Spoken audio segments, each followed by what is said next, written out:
So hi everyone. We typically start at 3:05, but today maybe Professor Dasgupta might join. So we'll just wait for him, and then we can proceed with our session.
Yeah, hi Nilotpal.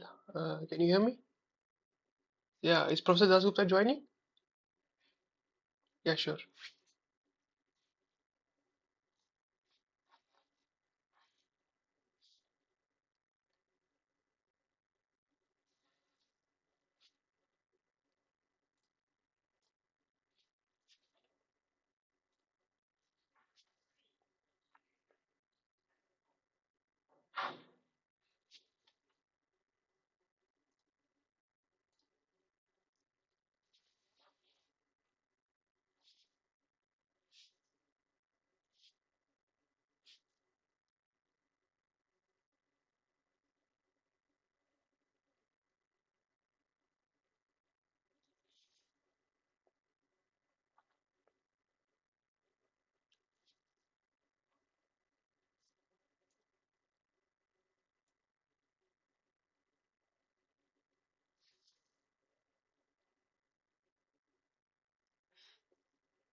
So hi everyone.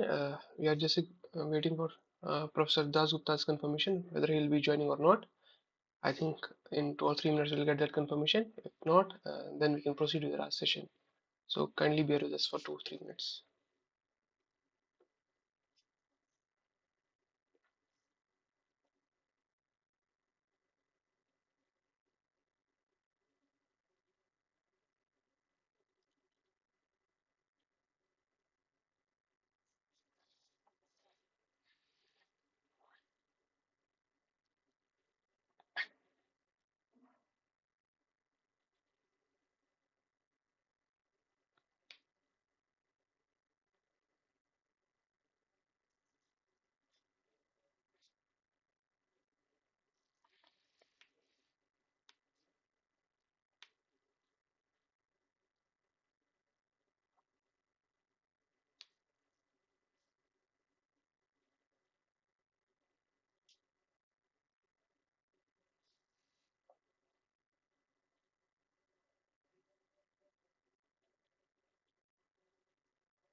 So yeah, Professor Dasgupta might join later. So he has given us directions to go ahead.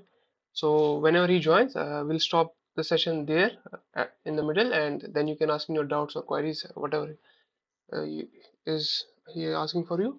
And apart from that, let's just start a session. So let me just share my screen first.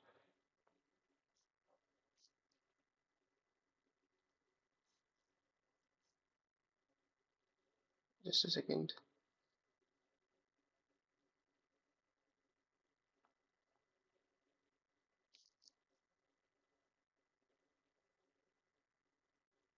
Yeah.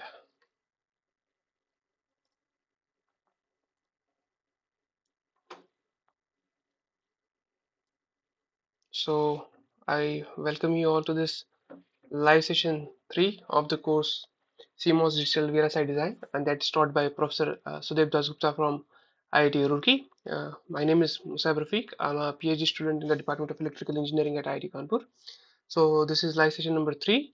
Today we'll be discussing problems related to mostly combinational logic design, mostly static CMOS design, and also a couple of problems based on SPICE simulations. So regarding the guidelines of the session, so every time we are bound to repeat those guidelines. First of all, only those participants having authentic usernames will be admitted. No fictitious or inappropriate usernames will be added. Camera and microphone need to be turned off. And whenever deemed important, I'll ask you guys to unmute yourself and to answer question for asking any questions. So typically how I proceed is like I first solve a problem or give you guys some time to solve a problem. After that, I show the solution, and in case you still have any doubts, you can ask in the chat box. But if you are unable to write down your doubt in the chat box, you can raise your hand and I'll give you the permission to unmute yourself, and you can always ask your doubts. And one more thing, the session is being recorded, and this link will be available to the Google Sheet that is already being shared with you guys by the NPTEL team. And also the PPT and the annotated PDF will be available in that same worksheet. If session goes on lengthy, we'll occasionally have some break, a couple of minutes or maybe more than that, but usually we don't go beyond 2 hours. And if you still have any question or if some questions remain unanswered, you are always welcome to reach me out at via email. You can always write your doubts in the email. So this week, as I have said, we'll look at the problems pertaining to the combinational logic. So here we are mostly discussing the static CMOS design. So the static CMOS design consists of two network. One is the pull-up network and another one is your pull-down network. Sorry, pull-up network and pull-down network. And this here is your output. So when output is 1, can you tell me which network is on in the chat box out of the two? Whenever my output is 1, which of the network is on apart in the two?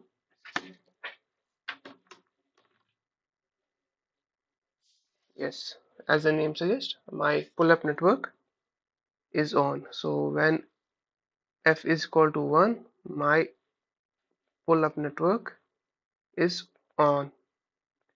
And alternatively, when f is equal to 0, my pull-down network is on.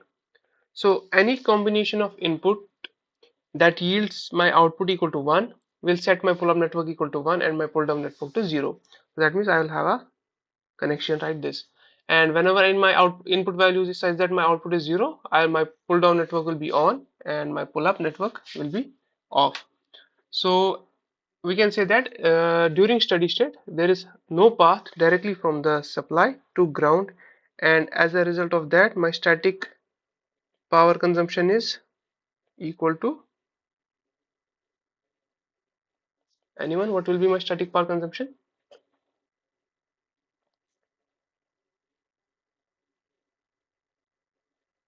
Yes, it will be 0. Thank you. And for a static CMOS logic, my input impedance is it low or high? Can anyone tell me?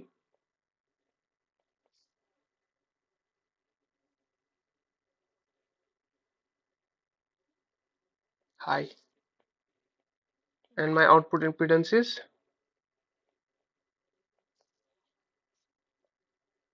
low. Anyone, why my input impedance is high? Why? Why is it high? Input impedance?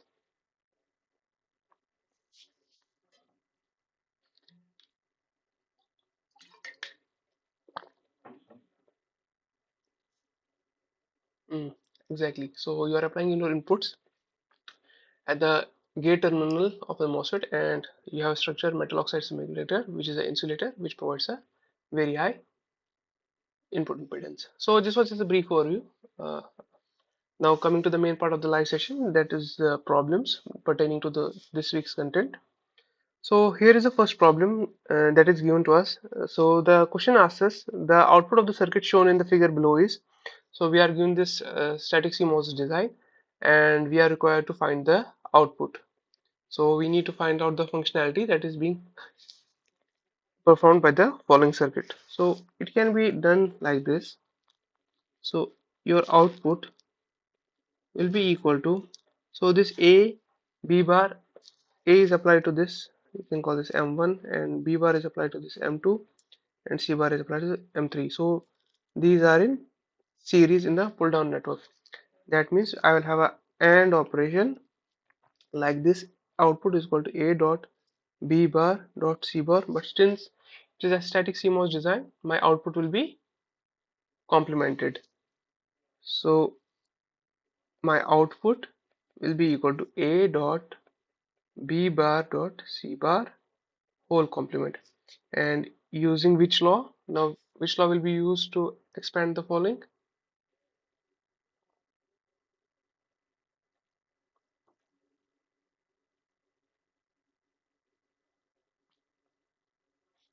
Yes, De Morgan's law. So we will use De Morgan's law, which is basically A dot B whole bar is equal to A bar plus B bar. Same can be extended to multiple variables. So we can have A bar plus B bar whole bar plus C bar whole bar. So it will ultimately will be equal to A bar plus B plus C. So my output will be equal to A bar plus B plus C, and that is option B, I guess. Yeah, so option B is the correct answer. Any doubts? Any questions?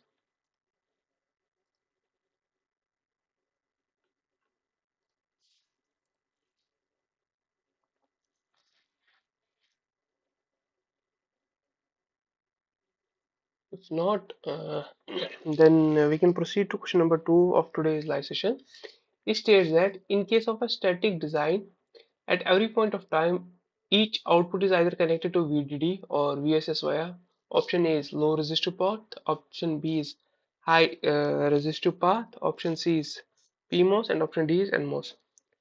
So, can you tell me what will be the correct answer to this question?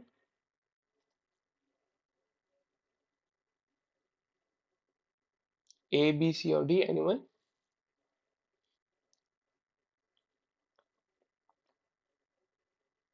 Yes.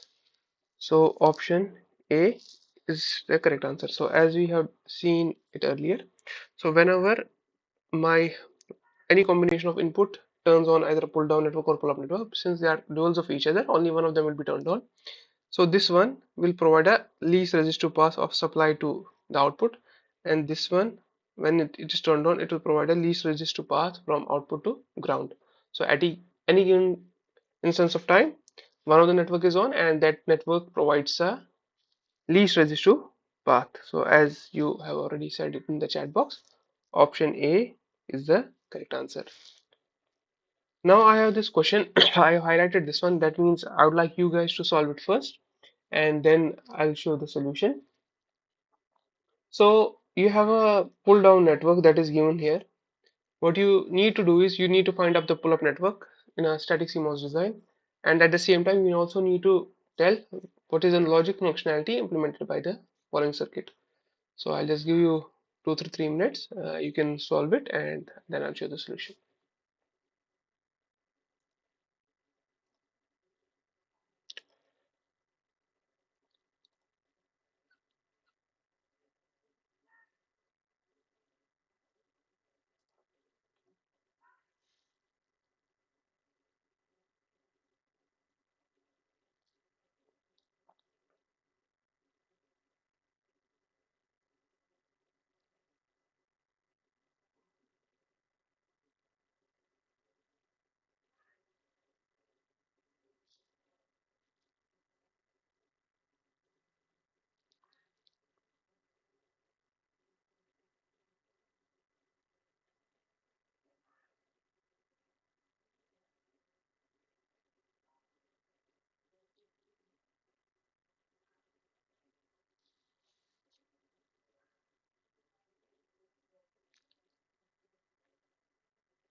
Some of the students have given the answer. I hope they also made pull-up network at their end.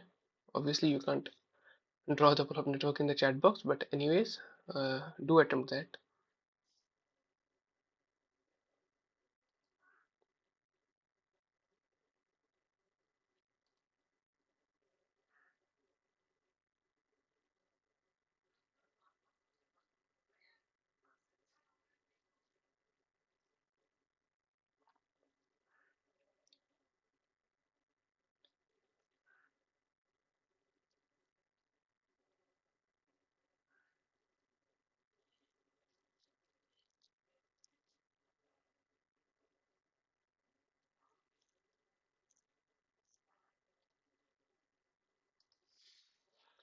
So some of you have given me your answers. I think it's the right moment to show the solution. So what are we given is what is given to us is a pull down network, right? And we need to construct a pull up network. We need to construct a pull up network. So the question is, so how will we proceed?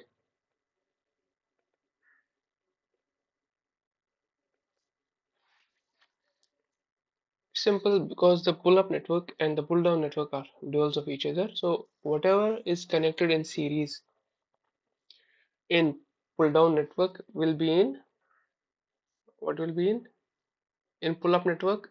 If something is connected in series in pull-down network, what will be the connection? Yeah, it will be parallel. Thank you. So since A and B, since A and B, that is basically M1 and M2. M1 and M2 are in series in pull-down network. They will be in parallel, as rightly pointed out by one of the student.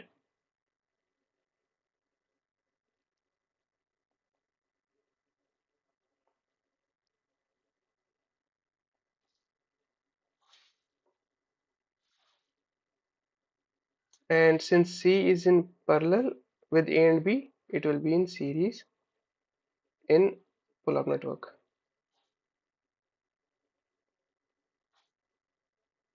So is this correct, or am I missing something?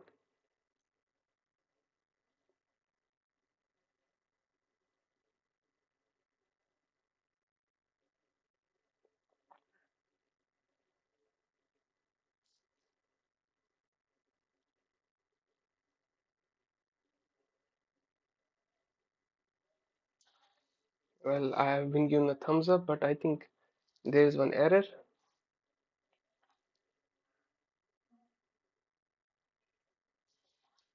These are PMOS, right? Your pull-up network in a static CMOS design is made of PMOS. Am I right?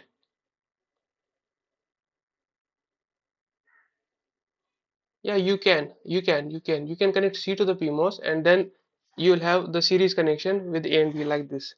But I will not go into that concept. That comes it's called input arranging, and then you have to go into propagate delay aspect. I have not touched that. So functionality will be same, but delays will depend on the input patterning. So how frequently a particular input is turned on and off, and then the concept of capacitances will come in. So I guess you have not studied that, and that's why I'm not diving into those details. I hope you got my point, right, Ajay? I'm answering to you.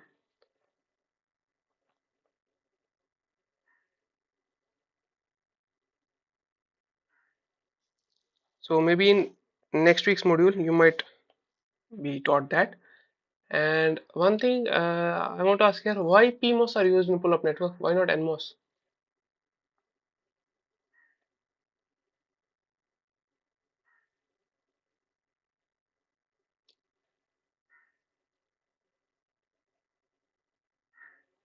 Yes, and that's the answer I was looking for. PMOS passes the strong one, and NMOS passes your strong zero. To get full swing also, right? Both of the answers are taken, well taken. Now comes our question number 4. Yeah. So the question number 4 asks, given the following circuit, what is the logic function implemented by it? So it is again a static CMOS design, and we need to tell what is the logic function implemented by the CMOS circuit, and then we have to size the CMOS circuit of PMOS and inverter device as the resistance is same as that of an inverter, with NMOS being minimum size and PMOS being twice. So we have a pull-up network like this.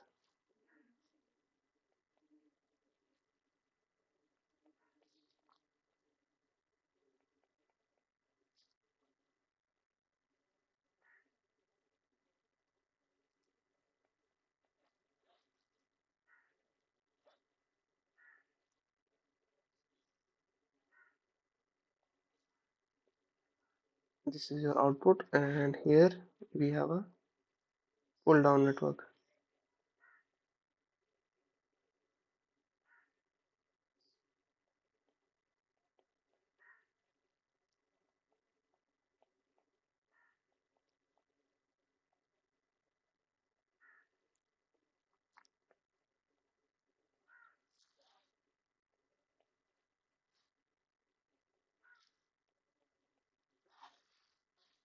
So F, let's look at the pull down network.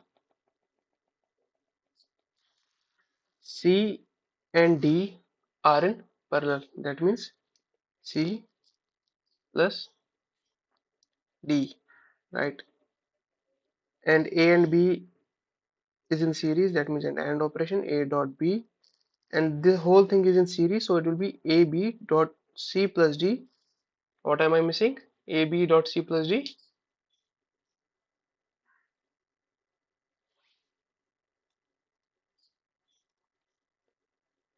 Am I missing something? AB dot C plus D.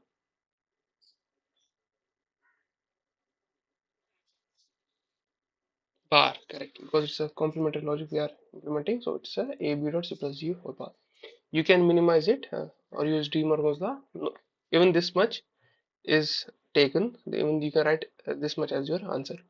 Now comes the sizing part, right? So how will we size the combinational circuit such that it provides the same resistance as a PMOS inverter having a NMOS minimum size and PMOS twice of it? So before we proceed that, why do we want our combinational circuit to have the same resistance as that of an inverter? Anyone?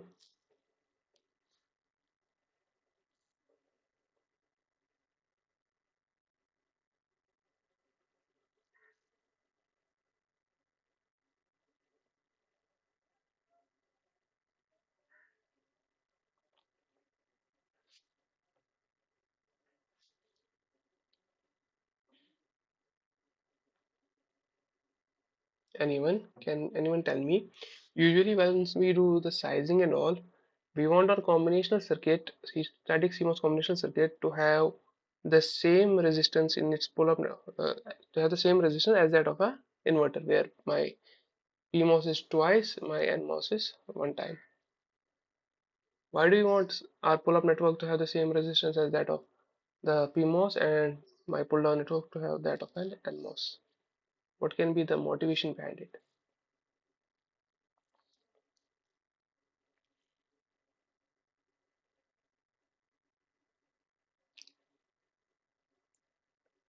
Symmetric VTC, maybe, maybe not. Because symmetric VTC in combination circuit also depends on your input activity. So you can check NAND gate. It depends on which of the input is turning on and off. If you keep one input constant and other input you are changing, you can see VTC is not same. You can look at this thing. One of the answers that I was looking for has been given because we want our propagation delays to be same. So ideally what we want is TP, just a second, some people are joining, I'll admit them. So what we want is TP of inverter to be approximately equal to TP of combinational circuit. What you meant by TP high to low and TP low to high comes from PMOS and NMOS part. That gives my answer why I'm keeping my PMOS twice and NMOS one. But why I want it to be equal to the inverter's delay equal to be the this delay combinational circuit delay is because I want their propagation delays to match. And what are the factors that are involved in propagation delay? It's R and what is the other factor?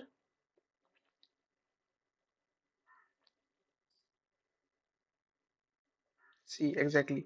And C is your load capacitance. And here, one of the assumptions that we have made here is CL is being dominated by only the external capacitances, and my internal capacitance are negligible here. So this was this part. Now we have to size this whole thing such that it provides the same resistance, right? It provides the same resistance as that of an inverter with NMOS W by L equal to 1 and PMOS W by L equal to 2. So let's take the pull down network. So pull down network has the worst case path like this or like this. So basically three transistors are in series, and once three transistors are in series their resistance will I'll come to your question and let me just finish this sizing part. I'll come back to your question. So once we are looking this series part, this is the worst case path and this can also be the worst case path.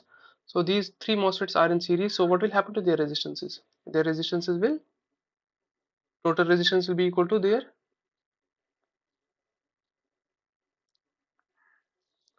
basically the R equivalent. I'm trying to say the R equivalent. We want R equivalent of this pull down network. Worst case should be equal to R equivalent of an CMOS inverter. That is here R equivalent 0. So once we have them in series, they will add up, right? Their resistance will add up. So now their resistance after addition should be such that it should be equal to R equivalent of 0. So what we'll do, we'll increase their width 3 times. So we'll make the W by 3 times, 3 times and 3 times, and this also 3 times. And once you look the equivalent resistance, it will be like R by 3 plus R by 3 plus R by 3, and total will be equal to R, which is equal to your NMOS resistance of a CMOS inverter. Now, if you look at the pull-up network, so here is your worst case delay path of a pull-up network, and this is a single, so it will be 2 as it is. This will also be 2. Here I have two PMOS connected in series. Their resistance will also add up. Their resistance should add up such that the total resistance will be equal to the resistance of a PMOS inverter, PMOS device in size like this. So what we'll have here is, we'll have size like 4, and this will also be 4. Twice they will, basically the number of transistors, which will have the more number of transistors in series, that will give you the worst case path.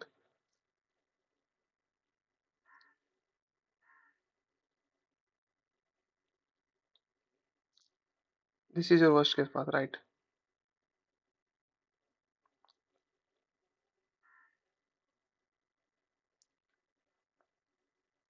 By the way, is sizing taught in your lectures as of now?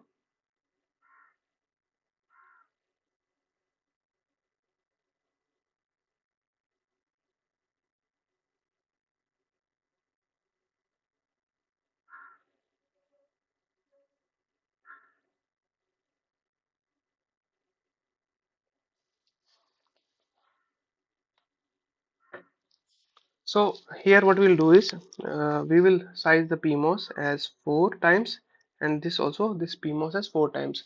This will be twice, and this will also be twice. So my sizing will look like this: 3 times, 3 times, 3 times, and this also 3 times. This twice because it's a single PMOS. This also twice, and this here 4 times and 4 times. This gives an equivalent resistance. When you do the maths, it gives the equivalent resistance of twice. That is the same as you have in PMOS inverter. You have an inverter of a PMOS device in a CMOS inverter, basically.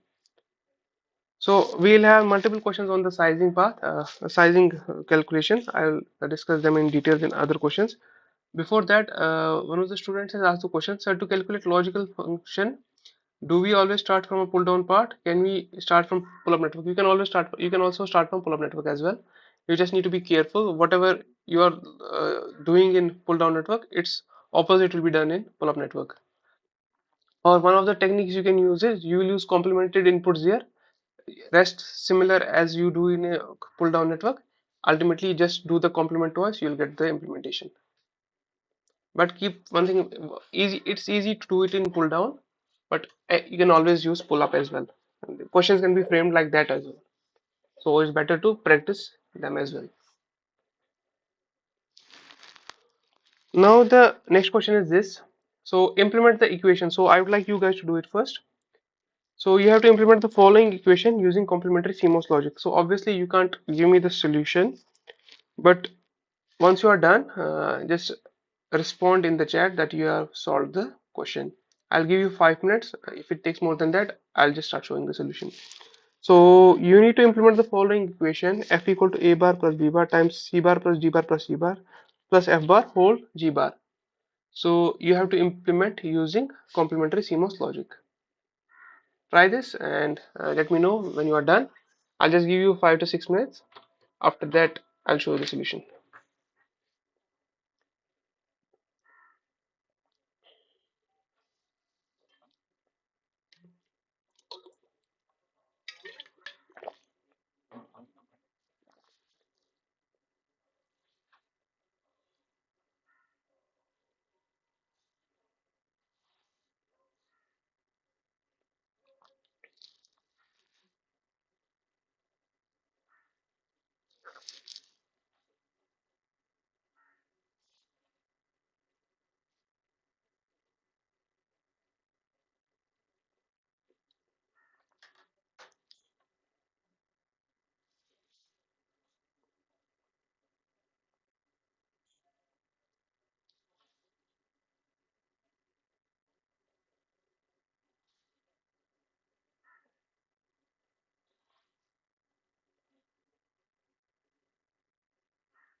And one more thing, while implementing this, you can't take what should I say, complemented inputs as your input to the gates. So no inverted input is available.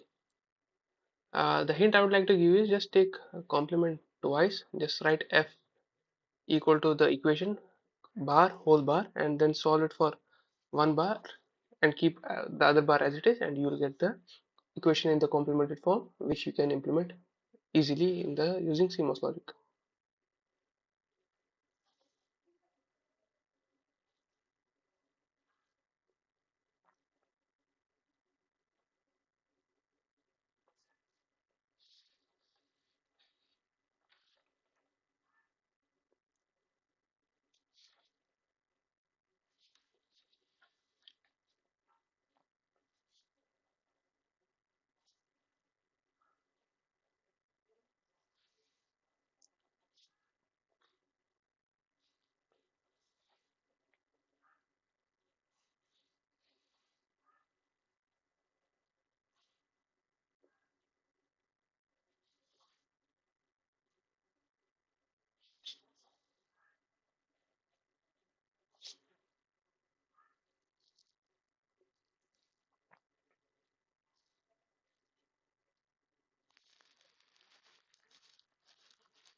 I think you have approached it correctly, but I think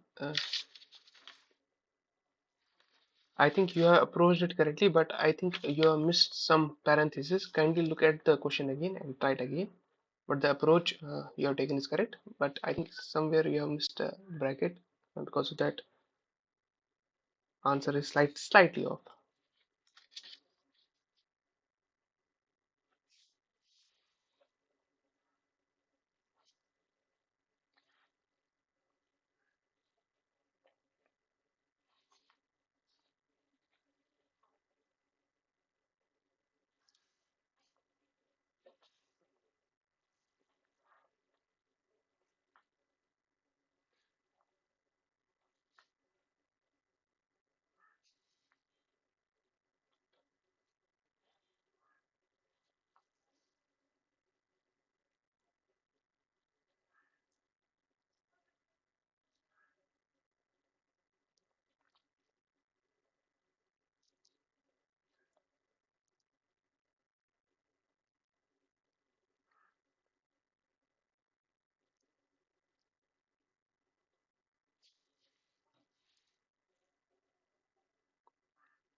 Yeah, that is the correct answer. So one of the students has solved it correctly, but I'll still wait for a couple of minutes. I'll give some time to others as well, and then we can show the solution.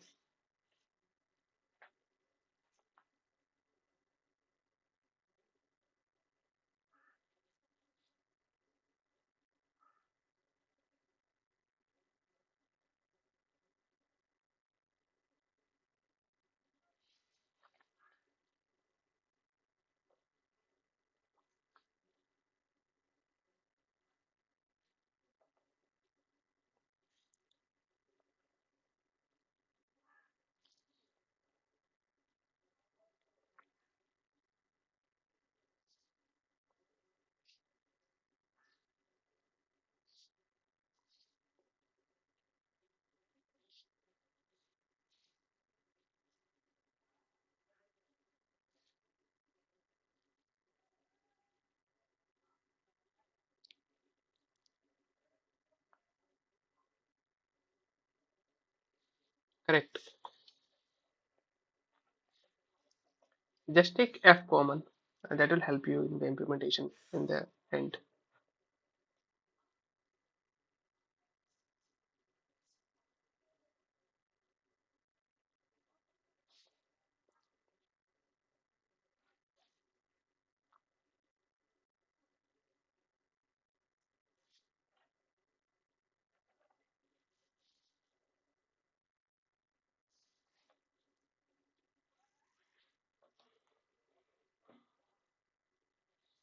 Just wait, I'm waiting for 1 more minute and I'll show the solution.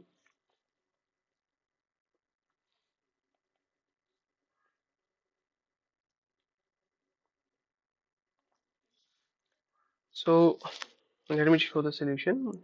I have a function that is given like this: f is equal to a bar plus b bar, then it's c bar plus d bar plus e bar, then f bar, and ultimately the g bar. And I have to implement it using a CMOS logic. So what I will do, I'll just write f is equal to,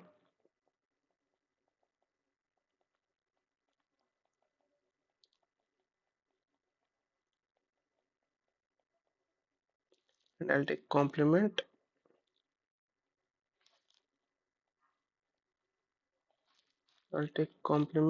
and whole complement.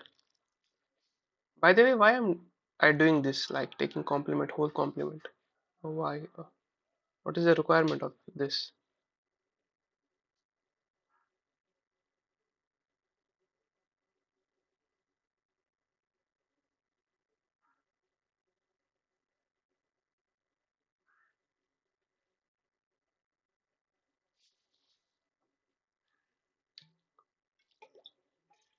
You mean to say that A is equal to A bar whole bar by that inversion law?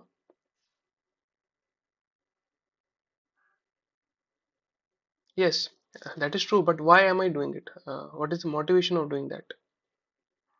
Here. What is the motivation of doing it here?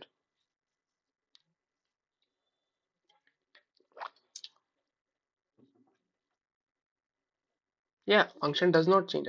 That's true. That's true. But why, at first place, I want to write it like this?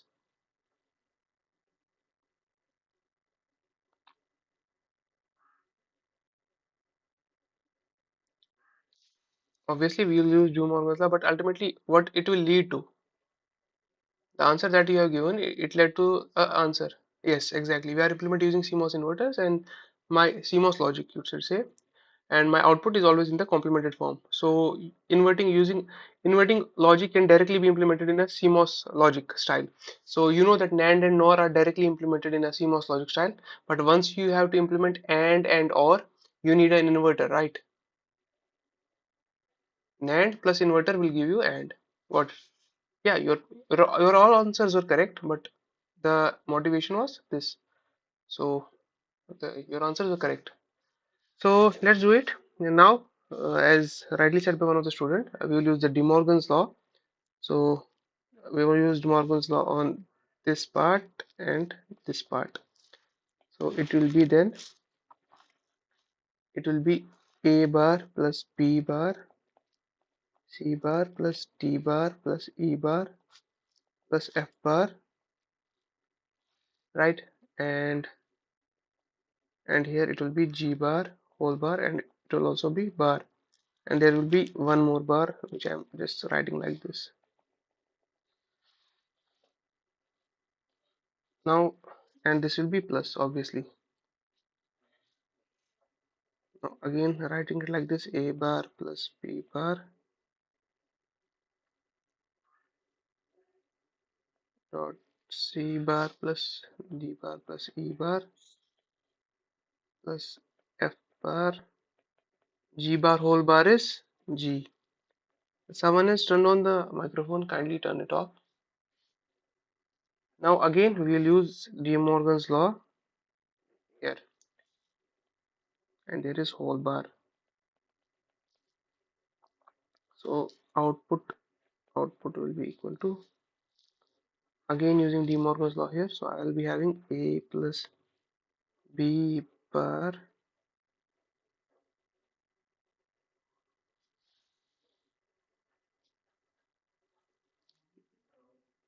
then C plus D bar plus E bar times F bar whole bar, and this is also bar, and then there is whole bar plus G. Then again using De Morgan's law here, so it will be A bar plus B bar bar plus C bar plus D bar plus E bar bar, and F bar bar is F only plus G. Output will be equal to, so you know that A bar plus B bar whole bar is equal to A dot B whole bar, and right, or it's A dot B, sorry, it's A dot B only.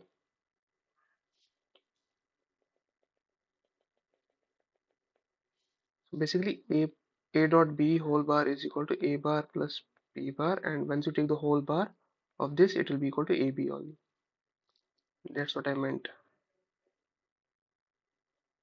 So this part will be equal to AB, then this part will be again equal to CDE times F plus G, and this will be whole bar. So we need to implement this thing using static CMOS design. So since now I got the output in the complemented form, it will be easy to implement. So first I'll construct the pull down network.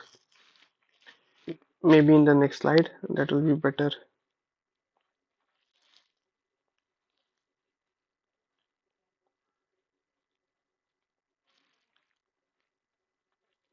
Just a second.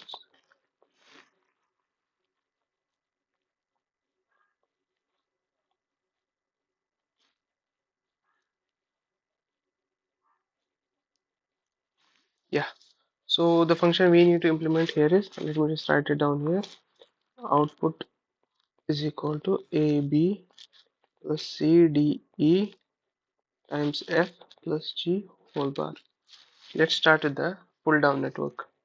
So A and B, they are in series because it's an AND operation. So in pull down network they will be in series. So I'll have something like this A and something like this B. So A, and then CDE, they are also in series. So it will be like this C,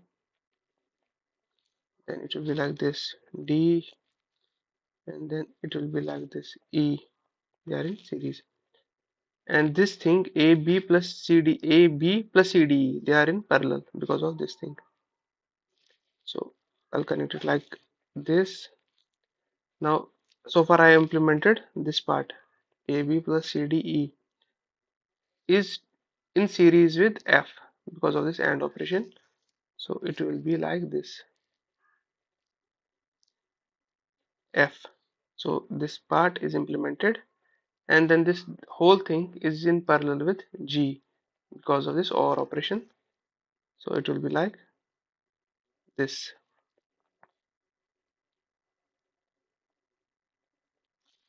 and my output will be taken from here. So this is my pull down network. Now to implement a pull up network, I'll just take another page. I don't know why I'm not able to fit it in one slide. Anyways, now we have to implement pull up network. Pull up network can be simply implemented by taking the complement of pull down network.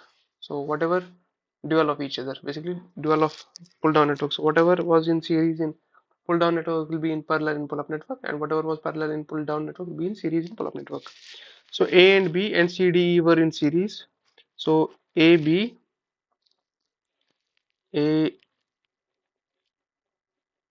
and B were in series. Now they are in parallel. CDE were in series, so they will be in parallel.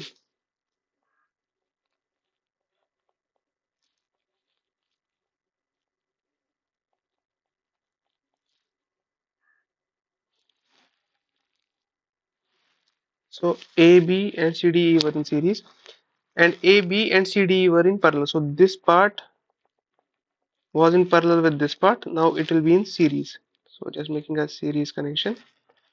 And this thing was in series with F. this part was in series with F. Now it will be in parallel with F. So it will be something like this.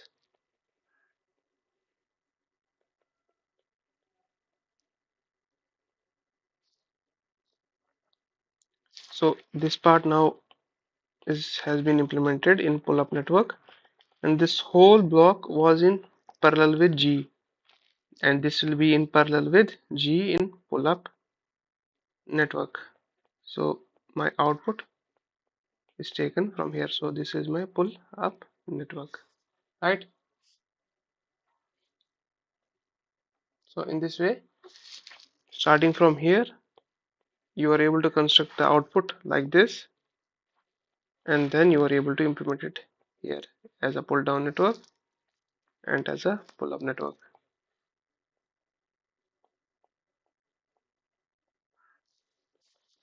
Now, moving forward to question number 6 of today's live session, it asks us figure Q3, basically this figure shows up a pull-up network, right, of a CMOS logic circuit. Now we need to determine the Boolean function and also draw the pull-down network, and after that we need to size the transistors such that they have the same resistance as that of an inverter having W by L equal to 1 and W by LP equal to 2. So given is the pull-up network.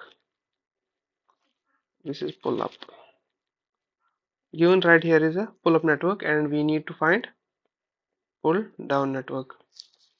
But before that, we need to write Boolean function. So one of the students earlier had asked, can we determine the Boolean function directly from the pull-up network as well? Yes, we can. So I will write F is equal to, so A and B, they are in parallel, right? So that means it will be A dot B. In if it was in pull-down network, it would have been A plus B. And then A and B, this part is in series, so it will be A plus B, and this A plus B is in parallel with C, that means a series connection, and this part is in series with A plus B, so it will be OR. So my function will be simply like this: F is equal to AB plus A plus B dot C whole bar. This is one way. Other way is, what you can do is just take this as A bar, C bar, A bar, B bar, and B bar, and then do whatever you do it in pull down network. You will end up with some function F is equal to something, then again use the inversion law as you have done here, you will end up with the same function. So that's an exercise for you guys. So what I meant by that, take these as inverted inputs and do the functionality that you do in the pull down network, then make use of inversion law, and you'll get a function in this form as well. So this was your pull up network. Now we need to construct the pull down network.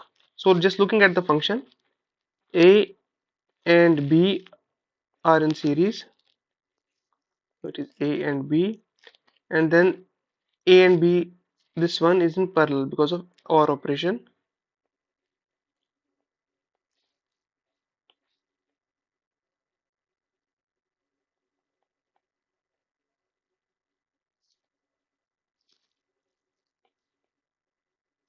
So I'll just draw here,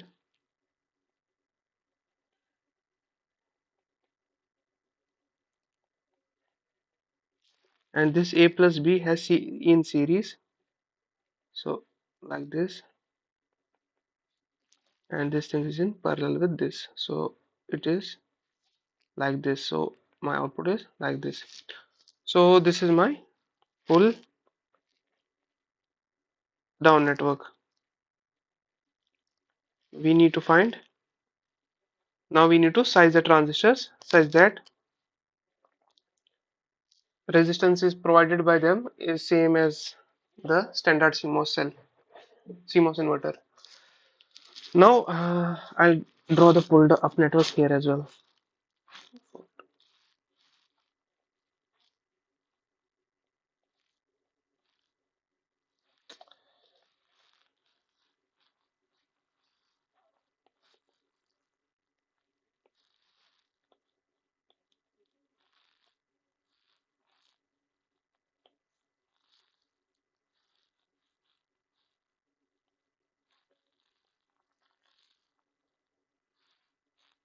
Just give me a second. I just want to fit in.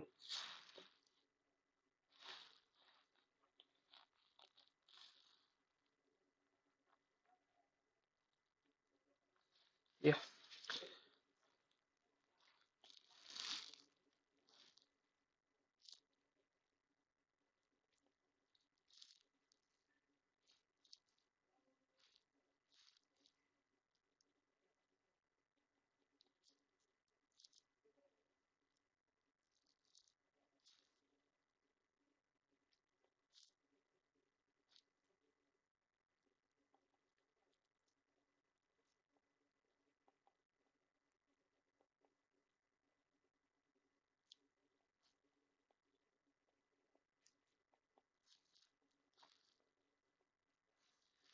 So we have to size them.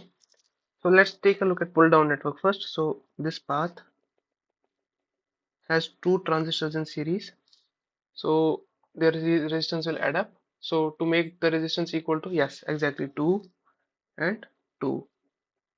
Now this path, it has two paths, first like this and first like this.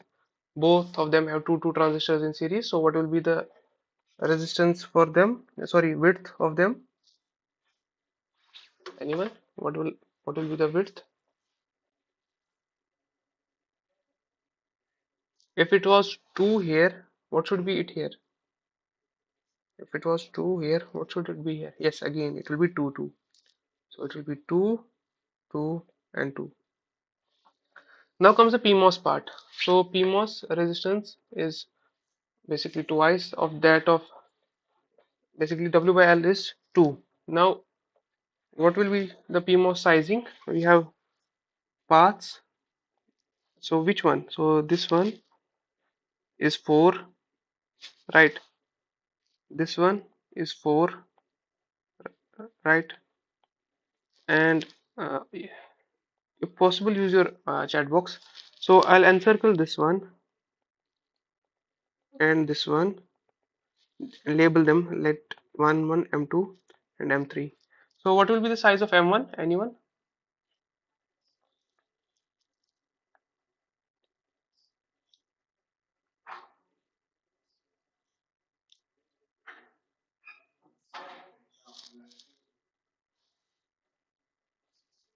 It's PMOS, and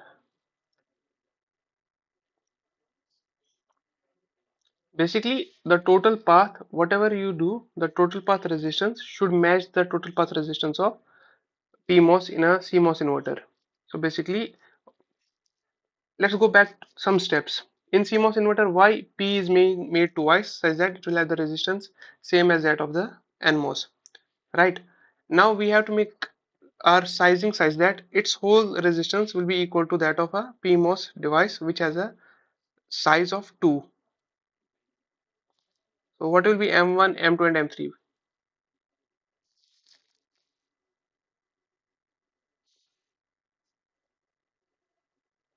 Kindly turn off your microphone. Someone's microphone is on. Please turn off.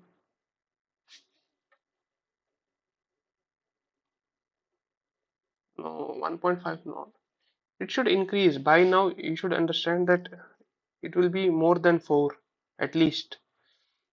So let me tell you, I know you guys have not gone through sizing, so I won't dive deep into it. Maybe by next week, if you have touched that sizing part, we will do it again. If not, we'll just leave it because I have to show the assignment problems pertaining to the. So I have to show problems pertaining to the assignments. So the size of M3 will be 4 and M1 and M2 will be 8. 8 times this will be 4, 4 and this will be 4.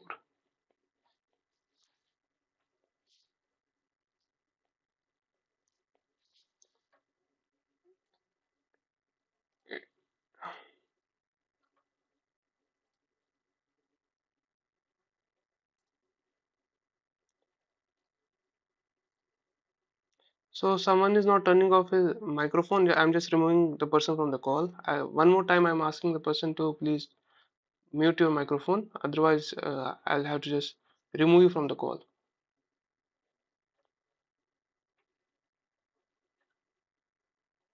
Okay. Now I have a question for you guys. Basically, if you do the calculation from this path, it will be the total resistance will be same as that of a PMOS device in a CMOS inverter. So it will be the way I do it like this. Basically, M1 and M2 will have they are three transistors are in series. So it will be R by 8 plus R by 8, sorry, R by 8 plus R by 8 plus R by 4. So it comes out to be R by 2. Basically, when you I look, this is my way of doing it. It may not be accurate, but how I look at the things. So when I have a PMOS and when I have a NMOS, it is two times. Basically, this is a beta factor that we have, and this is one time. So this is R equivalent 0 and this is also R equivalent 0. This is R equivalent 0 because by increasing the width you make the PMOS resistance equal to NMOS resistance. I call it R by 2 just for my calculation purpose, nothing else. Now my resistance path value should be such that their sum always, not sum, the equivalent resistance always or from a worst case path should be equal to R by 2. So when we look at these two, it will be R by 4 plus R by 4, it comes out to be R by 2. And once you look this path as well, it comes out to be R by 4 plus R by 4, it's R by 2. And once you look this path, it's R by 8 plus R by 8 plus R by 4, it comes out to be R by 2. And once you look this path as well, it also comes out to be R by 2. This may not be accurate way of doing the things, but I just do it like this. Basically, idea is the whole path, the worst case path should have the same resistance at that of a PMOS device in the inverter, right? Basically, TPHL it should be equal to TPLH should be equal to TP. That's the motivation behind this.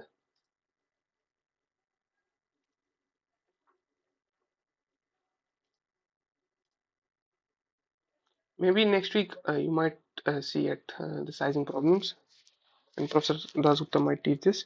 Now, ignore this part. I think you guys are not aware of the sizing thing as of now. In case it's been taught in the next class, in the next week's material or lectures, I'll take this question again. So only concentrate on part first.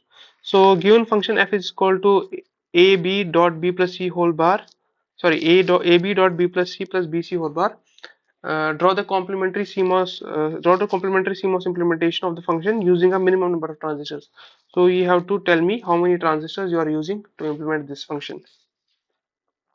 So we do it and then I'll show the solution.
So some of the students have done it.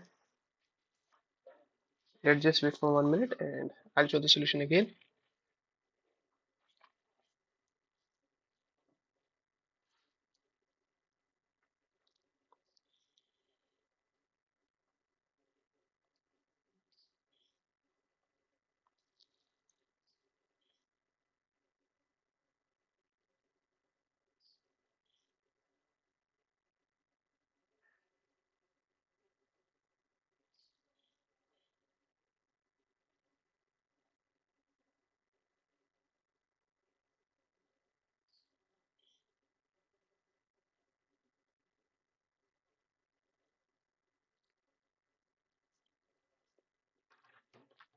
I think by now all of you should have done it. So let's just first look at the function itself. So it's AB plus BC plus BC whole bar. Let's try to see whether we can minimize it. So what we can do is just write AB times B plus ABC plus BC whole bar. AB times B is simply AB, and this is ABC plus BC whole bar. Let's take AB common, it will be 1 plus C plus BC. So 1 plus C is how much? Anyone? Yes. So it is AB plus BC whole bar, and this is A, and taking B common, it will be A plus C whole bar. By the way, this property, does anyone know what is this called? 1 plus C times C is equal to 1, or basically 1 times 1 plus X equal to 1. It has a particular name. Does anyone know the property name?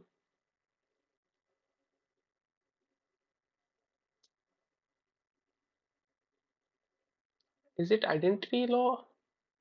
I'm not sure whether it's identity law or is it called something else.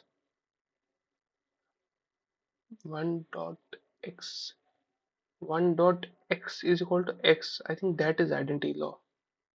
Can anyone confirm? I think it's called annihilation. Maybe annihilation property.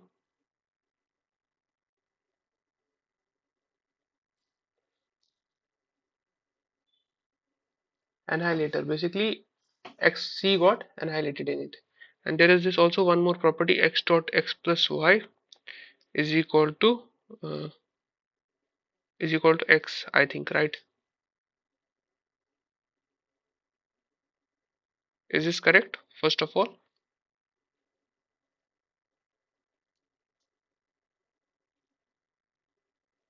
and this also has a name. Anyone?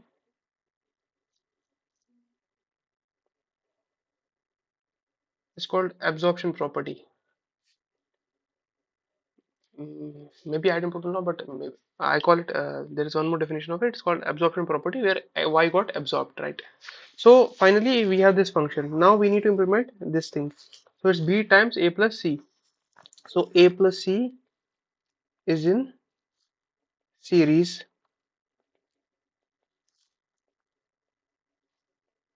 and B is in series. So it will be B. So this is my pull down network. Now let's implement pull up network. So A and C will be in series and B will be in parallel. So A and C, and this will be B. And let's make it better. It's getting shabbier.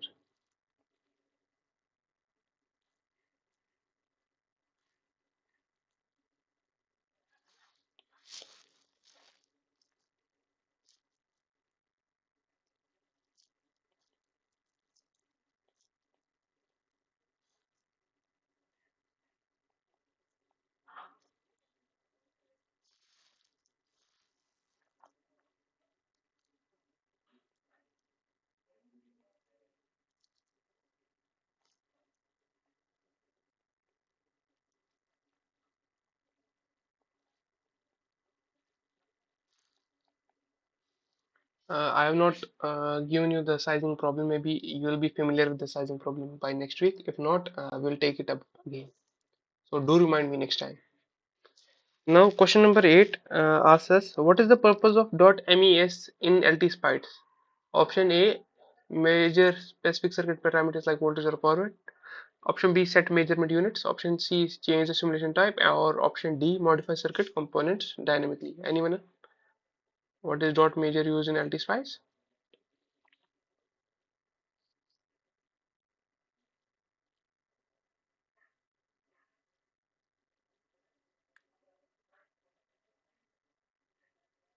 No. Op it's used to measure the specific circuits parameters like voltage and power. Even in HSpice you use it, where you start the command by writing dot measure and then the parameters you want to measure. Now question 9. So anyone, what is the functionality performed by the following circuit. Let me just make it bigger for you guys. For the circuit shown below, what is the logical functionality performed?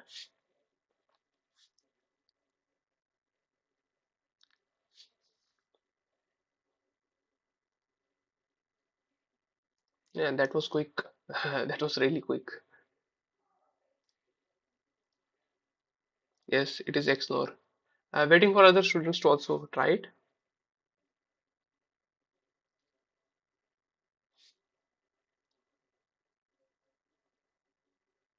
Yeah.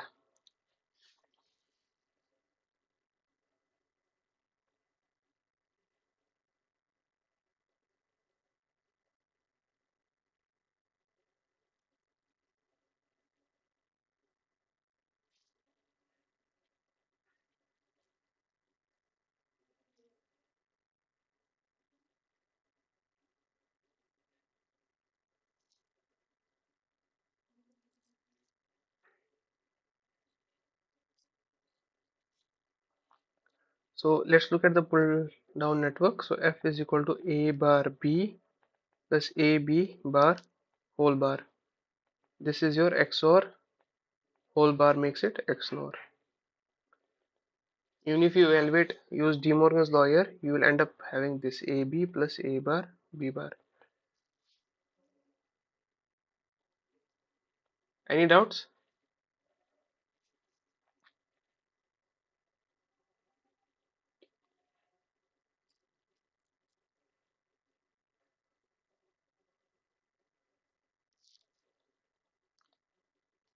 If not, let's move forward to this last question of today's live session. Yeah, any doubt? Yeah, someone has raised the hand. Please ask a doubt.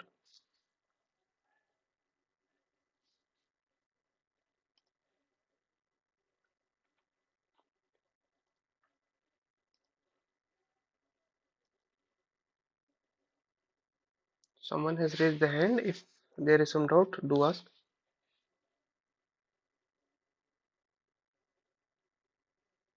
Okay. Now the last question of today's live session. So this is a circuit schematic in LT-SPICE. Can you tell me what is the functionality of this circuit?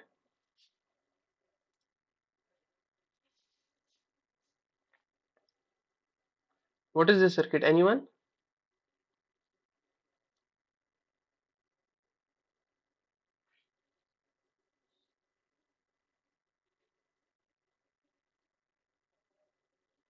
In what type of inverter?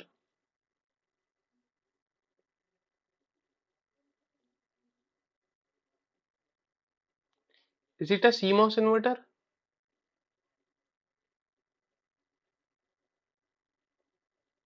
Anyone? Is it a CMOS inverter? Yes or no?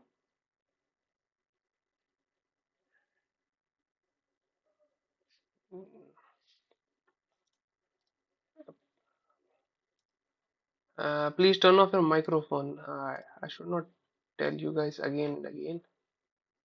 Yeah. So someone has said NMOS load inverter. What kind of a load it is? I think we have done it last time.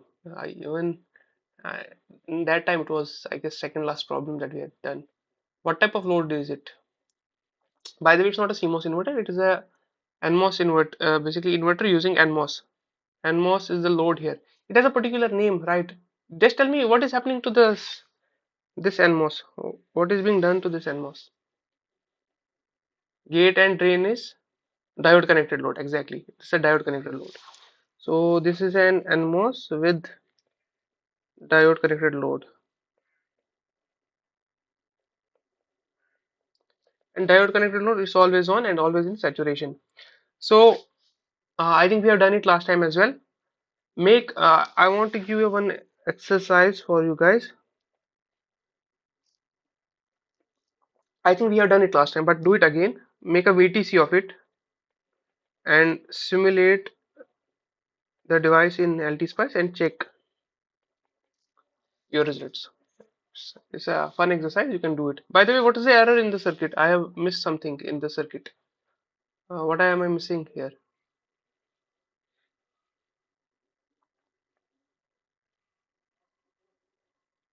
Is there some error in the circuit?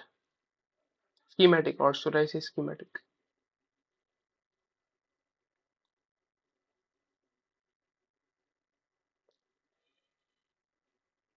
Yes, ground is missing. Ground is missing. This was some basic schoolboy stuff, but I just wanted to give a flavor of it. So I think that is all for today's live session from my end. I'm not sure whether Professor Das Gupta will join or not. By the way, if there are any doubts from today's live session, problem session, you can ask now.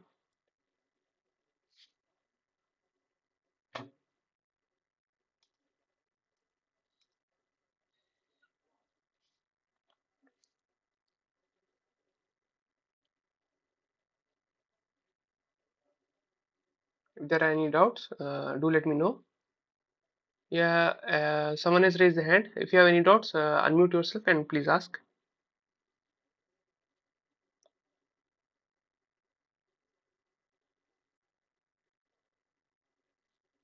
Okay.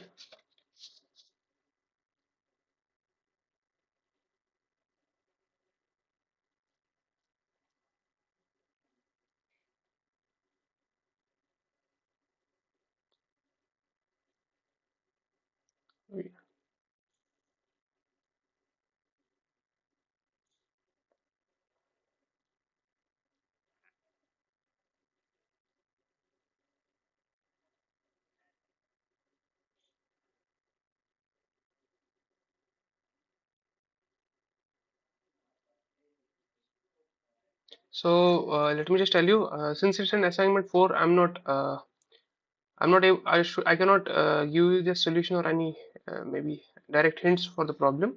If there is some error in the question, you can raise in the forum. Otherwise, after the due date is passed, I can definitely discuss the assignment problem with you.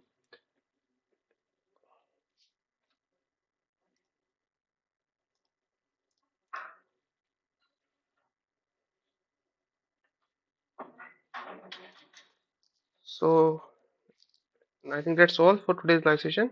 We can close the live session. I'll just take uh, confirmation from Nilotpal. Nilotpal, I'm done from my side. I think I can close the session. Do you have any confirmation regarding Professor Dasgupta's availability?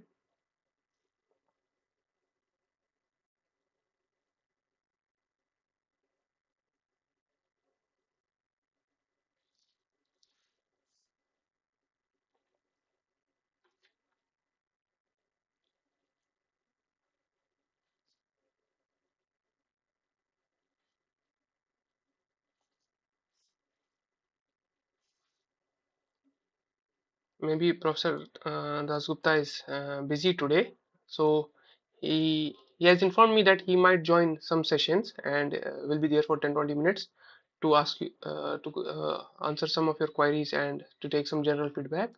So maybe next Sunday he might join. And for today's live session, that was all. We'll meet next Sunday exactly at 3 p.m. Thank you guys for joining. Thank you.